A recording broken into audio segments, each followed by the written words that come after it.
pray. Sabi ko, Lord, saka hindi lang kami tatawag. Yun yung best gift mo sa akin. So, yun yung wini-wish ko. May girlfriend ako eh. Okay lang. First time nila nakita ng girlfriend. Itong girlfriend na yun. Punta tayo ng girlfriend. Sa Korea. Kasama ang kapatid niya, younger sister niya. Tatulog kami ng school. Mami, hindi na tayo. With daddy. Yung bigyan. Kung hindi mo nag-story ako,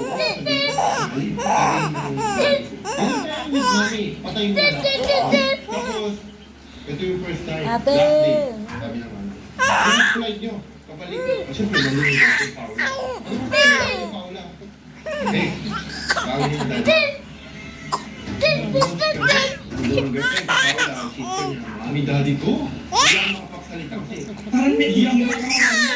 Balat ko talaga.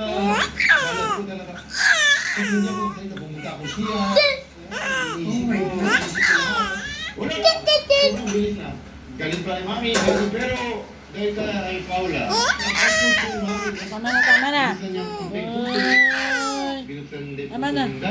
Pero when you answer prayer, ang galing ni Lord.